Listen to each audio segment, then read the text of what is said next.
it's time again for Victor Alonge on Real Estate, your weekly real estate program that comes to you every Wednesday.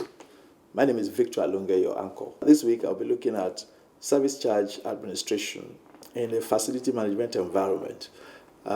This is a topic or an issue that a lot of both service delivery personnel and service employers have actually been talking about. What is the practice and what are the issues? I'll be looking at it more closely after this short break. Please don't go away.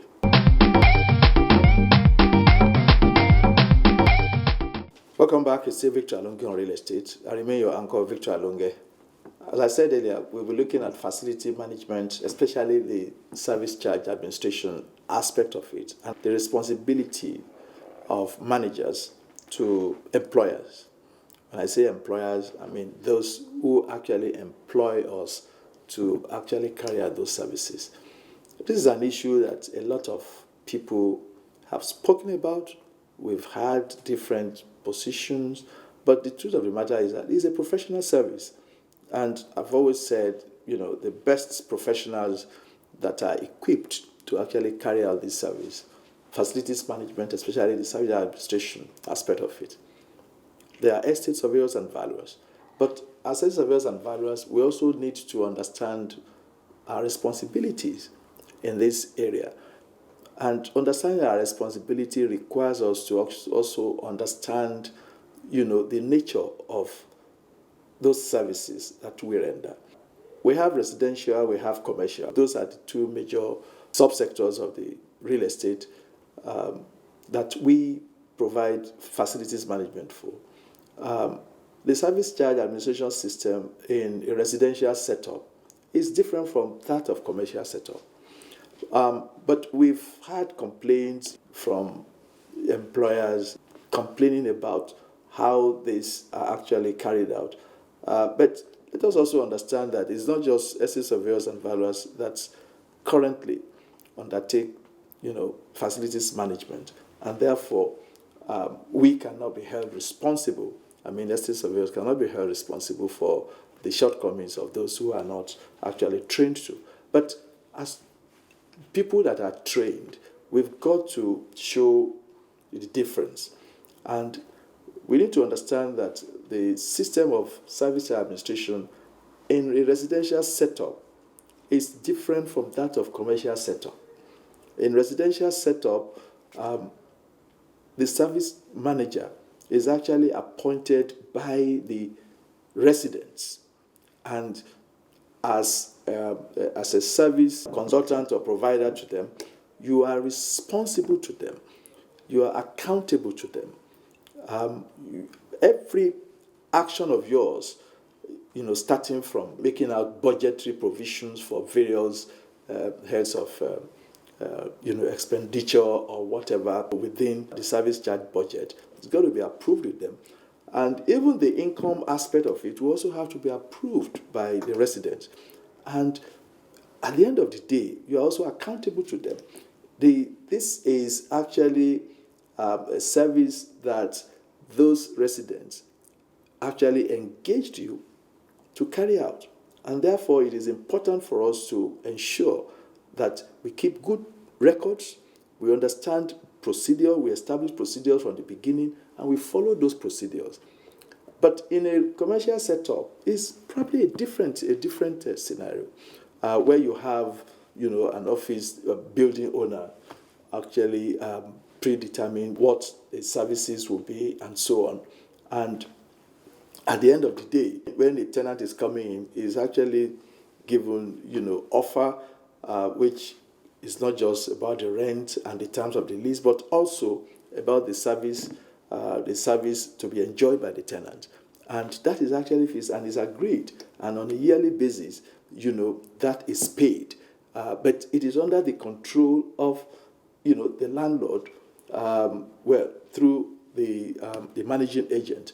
And although you still have to be accountable to the tenant, but the level of accountability is not as high to tenant. It's not as high as you have to the residential employers of your service. So it's something we need to understand, that when we appointed facilities managers, or when you are running service charge, system for, a facility, it is not your personal business. As a matter of fact, in developed system, you have a situation where on a regular basis, you have what we call interim report, maybe quarterly report, half-yearly report, and annual report about progress. The point is, when you have a budget at the beginning of the year to run a service or a facility, it doesn't mean that you must not exceed it or you must spend it or whatever. It is a budget. You may not spend everything. You may also spend everything or even go above it. But the point actually is that you've got to carry the residents along, and you need to understand that they are the ones that employ it. And the other thing is, in terms of provision for asset replacement, in the residential setup, it is important for the facility manager to always highlight, issues about asset replacement, like the lift, like the generators, and so on, so that the owners know that these are wasting assets that will need to be replaced, and replacement requires that you start making provisions. It is not from your service charge that you start, the service charge that tenants pay or residents pay, that you will start making provision. It is a capital contribution that every owners of residence in that estate will have to agree to, and they contribute it, and it is also, kept in a sinking fund that on a yearly basis will not just be there, but will also be yielding interest, and at the end of the day, maybe after 5 years or 10 years, you want to replace the asset, it will have amounted to the amount that will be enough to actually procure that asset. In the commercial setup, it is the responsibility of the landlord, for instance, to ensure that assets are replaced at the appropriate time. So the service charge that is being charged in the commercial setup may include an element, of asset replacement contribution. But the truth of the matter is that because everybody in the commercial, setup is a tenant, they will leave at the end of the day. Some will actually be there for 2 years, some will be there for 10 years, and so on.